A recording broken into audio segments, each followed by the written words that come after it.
Hi lovely people, this week I'm back with a book tag and I'm doing the Hobbies and Pastimes book tag.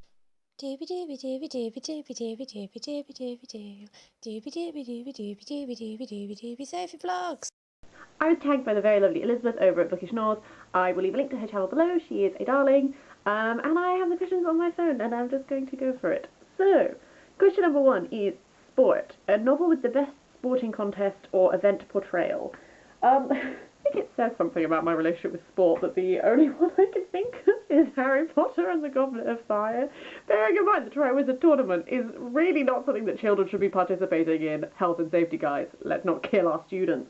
But it is the only sporting event I can think of other than Fever Pitch by Nick Hornby. But I think that's what Elizabeth chose, so that's probably why that's in my brain. Question number 2 is music, a novel with the best musician or composer character. There are better choices I could have gone for that would actually be musicians or composers, but I've gone for High Fidelity by Nick Hornby because I just feel like someone somewhere needs to acknowledge the skill that goes into making a good mixtape.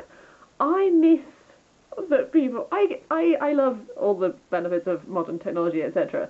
I miss CDs sometimes because I used to really like making mixed CDs for people, and my whole family, we were very into music. My dad is super into music specifically, and my dad used to make mixtapes a lot when I was a kid, so I think I sort of picked it up from there. So I used to make my own like mixed CDs and give them to people for like birthdays and Christmases and stuff like that.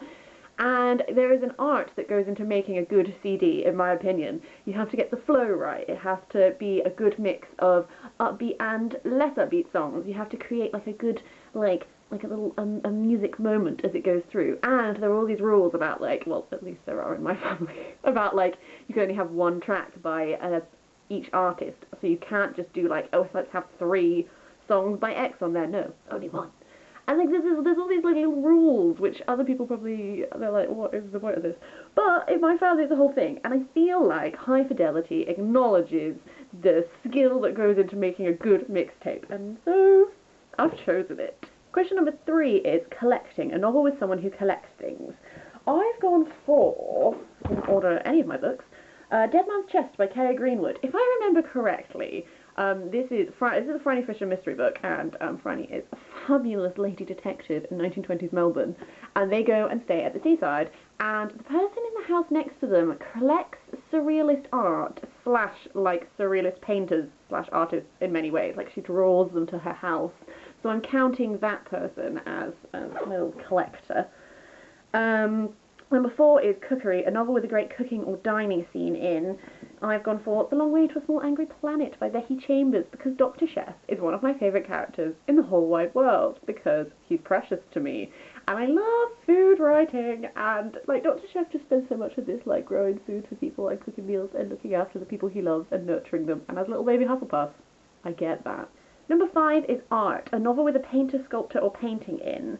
There's loads of these. I love novels about art, but specifically I'm just going to go for The Improbability of Love by Hannah Rothschild, because the novel part of that book is that the painting that the whole book is focused on has a voice, and there are chapters that are from the painting's point of view, so I feel like that really like works as a novel about paintings.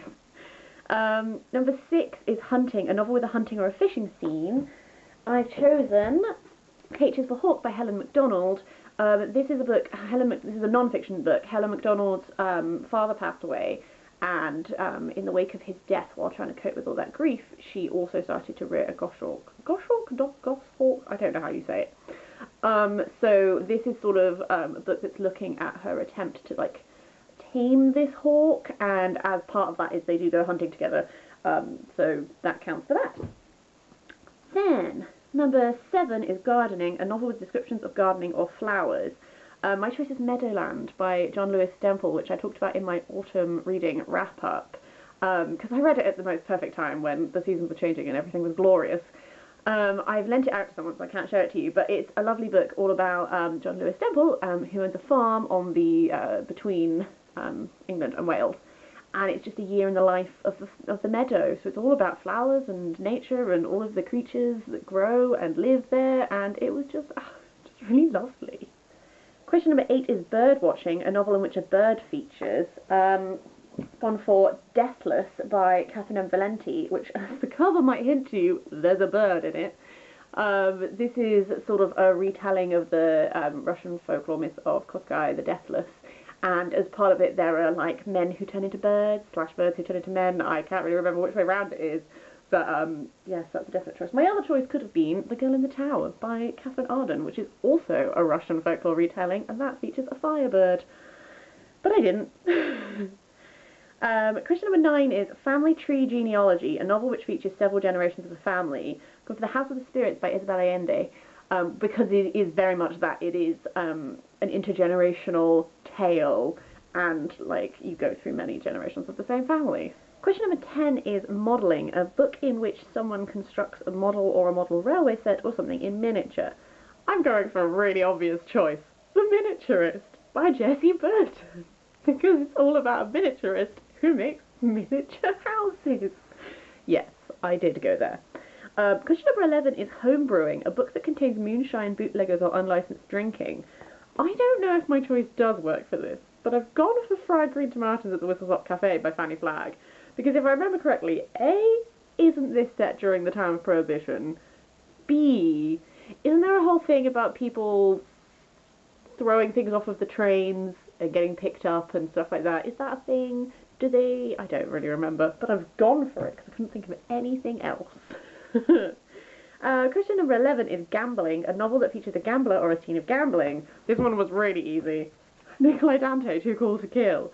Nikolai Dante, this is like a sci-fi alternative reality where the Russian Empire all went a bit different. Nikolai Dante, there's a whole thing in this where he's staying at this really fancy-ass gambling resort, and then he doesn't have any money and he has to steal from all the clients to be able to pay off his debts. That's gambling for you. And then finally, cosplay. Anything that involves a character dressing up or disguising themselves. I've gone way back to the Odyssey, because Odysseus has to disguise himself when he returns to Ithaca, and he pretends he's like an old man, and then he kills everyone. Yes, those are all my answers. I should probably tag people, she says. I can't, who to tag? I never plan this bit in advance, and I always get to this bit of the video, and I'm like, oh shit, Sophie. I'm going to go for Meg at Home Infinity, and Miriam at Between Lines and Lights, if you fancy it. I'm going to leave it there because I'm panicking and I'm on the spot and I didn't plan it ahead. I should have planned ahead. Anyway, as for now, I'm going to go. I hope you have a really lovely week. I will see you next week for something completely different.